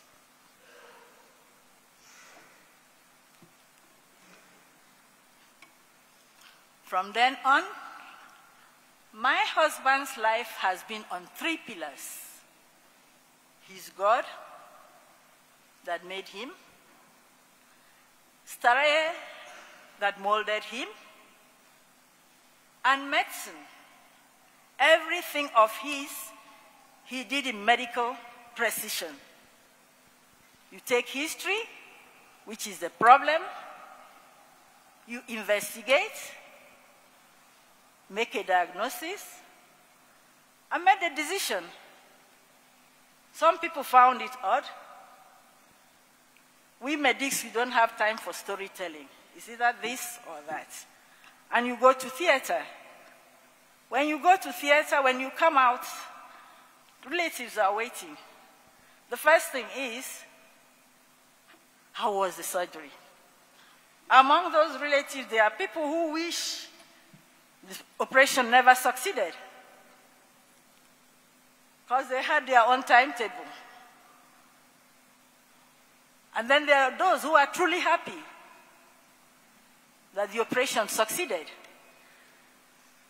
So all the things my husband did, it was like having dinner with the devil. Devil in the sense that they say when you're having dinner with the devil, you use a long spoon so that your 2 fingers don't touch each other. You don't know what the devil has put in his nails so that they touch you, and when you take to your mouth and you eat, it will be over. So in the morning, when the devil is calling you to find out if you are dead, he asks you, your voice has changed, just to make sure that you are the same one. And you answer back and say, no, it is that nice food of yours that has made my voice to change. Thank you very much for making me have such a good meal with you. So he always prepared for the battle. That's why they say he was obsessed with success. Because each time you pass one battlefield, you prepare for the other. After all, life itself is battle. I'll never complain. I had him for 40 years. I'll be very ungrateful if I did that. There are people who have had marriages of lesser years. I thank God, and I have accepted. We were a team. He looked over my back, and I looked over his.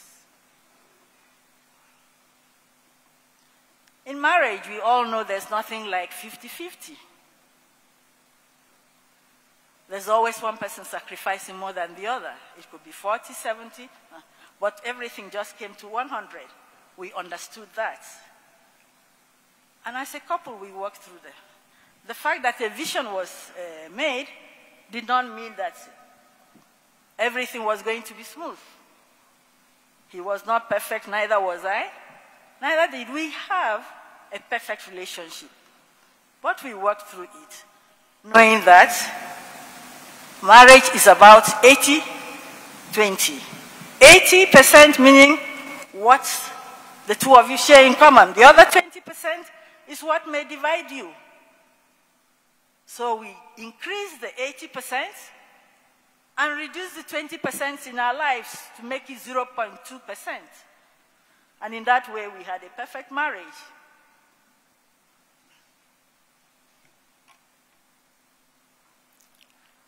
My husband did surgery up to the end. 2 hours, I turned from Mrs. to a widow. He was okay. He was not sick. We talked. He went on the day of, on the 24th of January.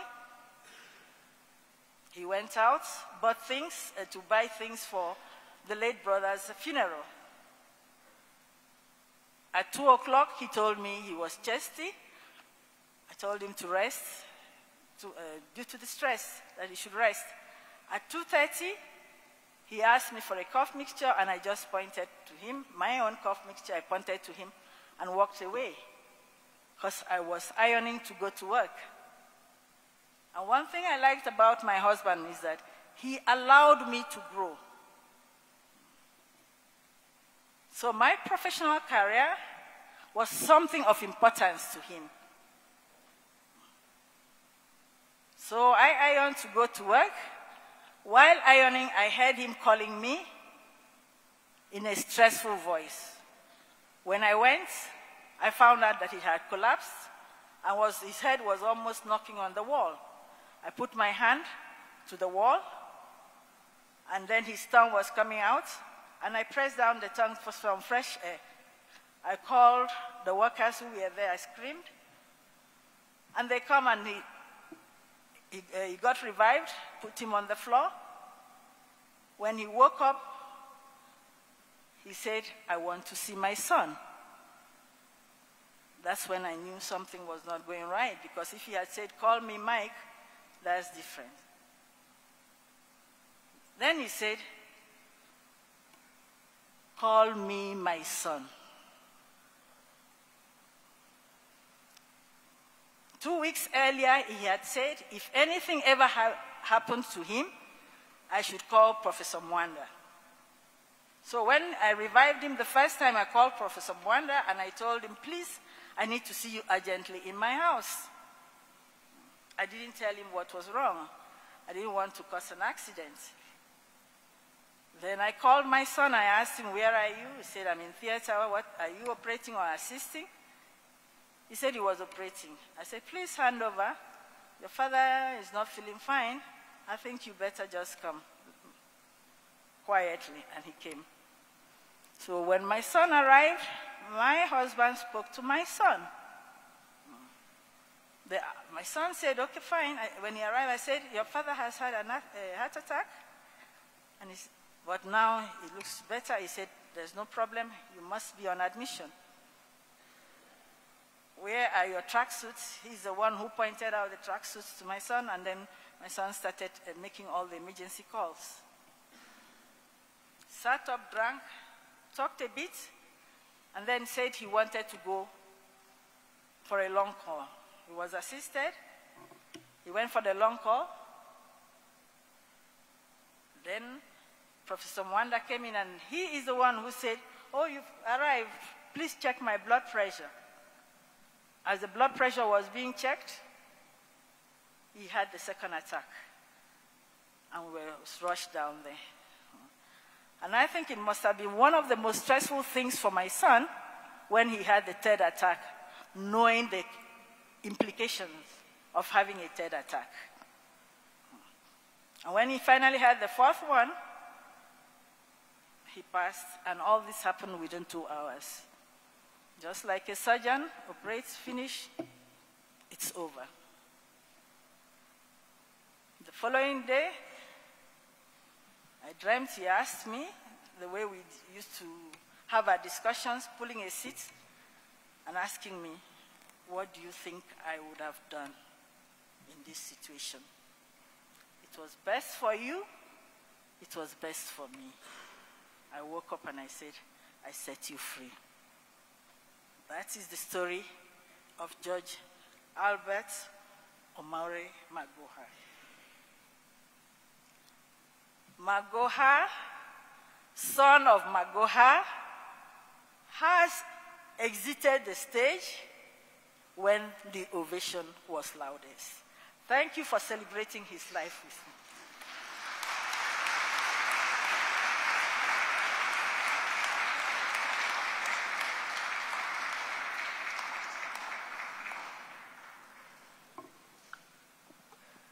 Thank you very much, my sister, for being strong in the midst of so much turmoil.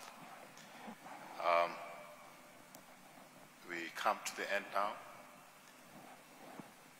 After this, there will be viewing of the body. There's a tent which has been set aside for that. And I'd like to request that as you file out, if you wish to go and view the body, you'll be guided by a team of ushers who are out there to do that function. Let me now request Dr. David Gidanga, I don't know if he's here, to give the vote of thanks, and immediately after giving the vote of thanks, we'll hand the program back to the church. Thank you very much.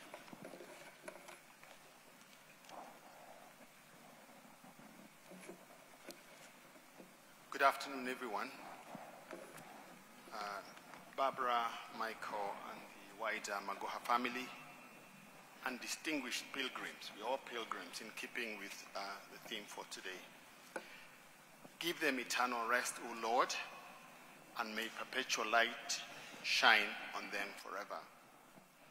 No duty is more urgent than that of returning thanks.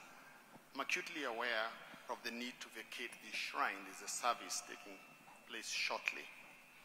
That notwithstanding, and at the risk of inadvertently missing out a few people, you'll be placated by a lady called Doris Day, who observed, gratitude is riches. Complaint is poverty, even if that gratitude is implied. So please feel thanked if I miss you out. First off is to thank God for enabling us to be in this chapel or in this shrine for this ceremony. You can't take it for granted. Secondly is you all for sparing a whole morning, your resources, time, moral support to support the family of Professor Magoha.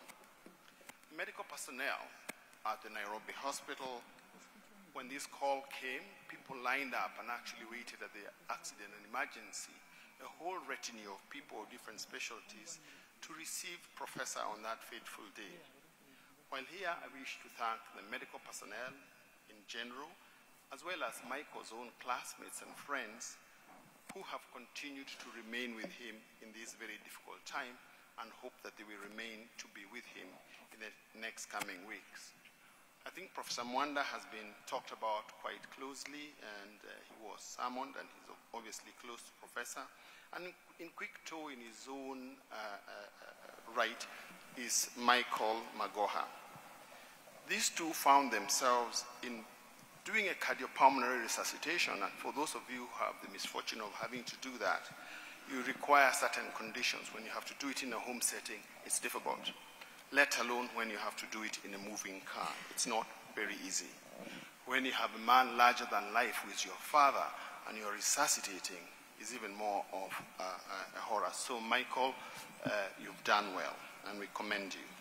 Barbara was part of that too. Remember, you are medical. When are you medical? When are you a wife? When are you a son? It's not very easy. And what makes that a little bit uneasy is that little voice in a doctor's head. That little voice in the head that says, root cause analysis. All doctors are analyzing what decisions were made. Could this have been done? If this was done 2 minutes before. And you carry that burden, and they will carry that burden, and let's stop that small little root cause analysis that we all think about. We are all wiser at 2020 post-event, 2020 vision. Michael, your dad is proud of you as a doctor.